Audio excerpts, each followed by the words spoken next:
He gave me the question. Max sir. asked me, oh, he gave you, because He I gave me thought the of a question. question now. Oh, what is it? Tell me, write down your question. He can't tell me because you might hear it. And I'll see if it's as difficult as my question. Do you have it written down? My luck, he's got a lousy handwriting.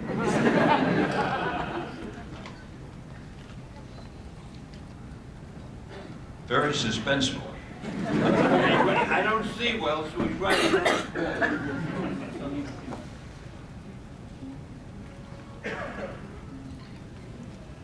wall. Who wanted to be a superhero? But I don't know the answer myself. You can just ask your question. You're the boss. Yeah. All right, I'll let He didn't like your question. how about my judge? That is a good one. All right. I'll ask for a specific. All right, I got it. Do I do it now? Yes, sir. All right. Dr. Strange had many oaths or incantations that he would mutter. Who knows what comes after the hoary? Is that too easy, or is it? Somebody yelled it. Hosts of Hoga. That's right. The hoary host.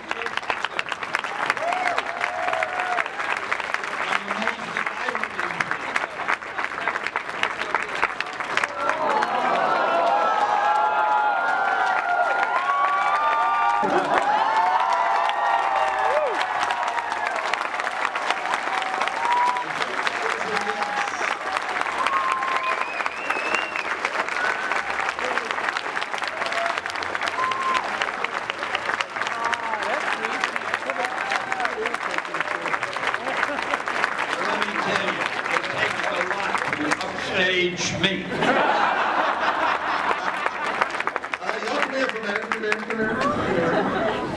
And what is your name? Justin Burden. What is your name, young lady? Used to be. Alexi Brewer. Round of applause.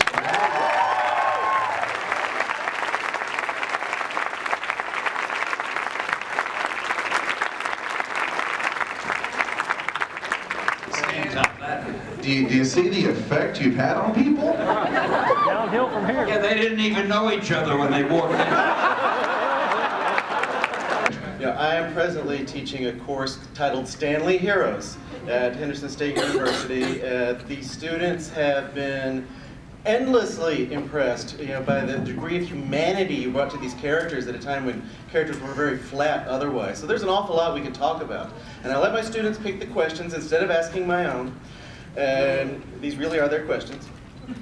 The questions that I have not heard you answer a zillion times. Samantha asked, if Stan could change one character or story he created, what would he change and how? If you could change one story or character that you created, make a big change, what would it be? Well, I don't know if you know, there was a character I had, I think, in the Fantastic... Is this thing working? Yes, sir. I think in the Fantastic Four, I had a villain once called Diablo. Yeah. I love the name, but to this day, I can't remember who he was or what he did or why the hell I even used him. We had a book that had to go to the printer quickly. Jack and I were busy, and I came up with the name Diablo, and I gave Jack some kind of a fast plot, and he did the rest. He drew it, and I wrote it, and we sent it out. I never knew what it was. I do not know who this idiot character is. If I had to do all over again, I would have really thought more about Diablo. No, I wouldn't have, because I didn't have time. I would have wished that Diablo was a better character. And also, after watching the documentary on you, I have nothing but respect and admiration for the relationship that you and your wife have. And I'm a young writer who's married, and I just wanted to ask, how do you manage to keep that relationship so strong? Stan, how long have you been married? Yeah, I've been married 65 years, but we're still working.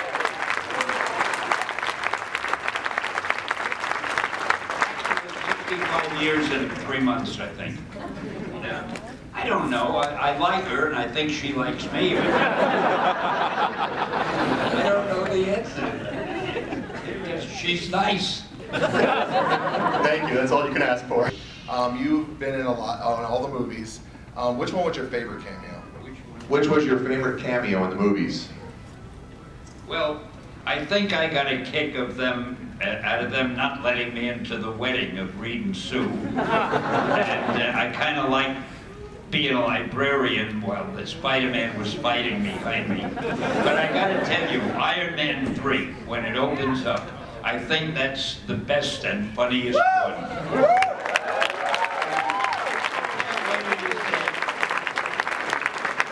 What is your favorite superhero? I'll take the easy way out, Spider-Man.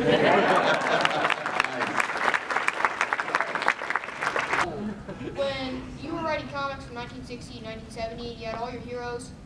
How did you come up with a new villain for each issue?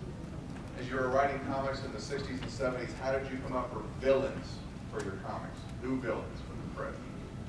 A lot of times I just thought of names of animals. Octopus, lizard. I really wish I could answer that intelligently, but I don't know. I would sit down and think, I have a hero who can do this. I have to find a villain who can do things that might really threaten the hero, so the hero would have a tough time defeating the villain. And you know, you keep thinking and you come up with something like Dr. Doom or the Vulture. I can't even remember all of our villains. All right, animals. All right, next question. If you write anything but comics, what would you write about? If you were going to write anything other than comic books, what would you write? Well, probably a television series or a movie. In fact, I'm working on some now, but they're a long way off.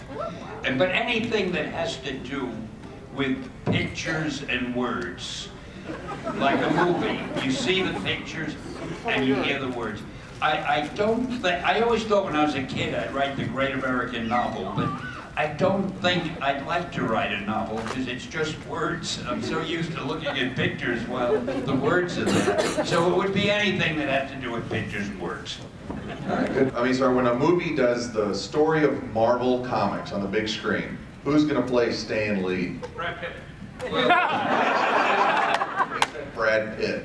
Yeah, either Brad Pitt or Tom Cruise. No, they're not good looking enough. He's so modest. There'll probably be some funny looking comedian. I've no idea. What about Bobby De Niro? Bobby De Niro? Robert De Niro? He's not bad. I'd settle for anybody. I'm a very, very new comic reader. I'm a very big fan of Captain America, and I was wondering what brought about him coming back to the Marvel Universe in Avengers 4. What caused you to bring Captain America back? That's a good question. I had all our other characters, and I had always liked Captain America. And I wanted one guy without any powers that were too super. And I remembered that when I was younger, I read Captain America and I liked him.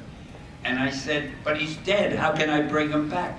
Then I figured, okay, he was in a plane and crashed in the north, and it got into a glacier and he was frozen for 20 or 30 years. So I thought, I'm gonna bring him back, but then I had to think of a personality to give him. The only thing I didn't like about him, he never really had a personality. He just fought the bad guys.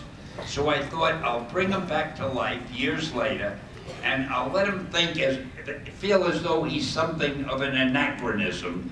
Suddenly he's in an age where there are hippies and rock music and protest marches and all the stuff that was going on in the 60s.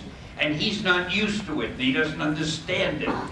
And I remember there was one line I wrote for him where he said, maybe I should have questioned more and battled less. And I wanted to make him an interesting kind of confused guy, but who always tries to do the right thing.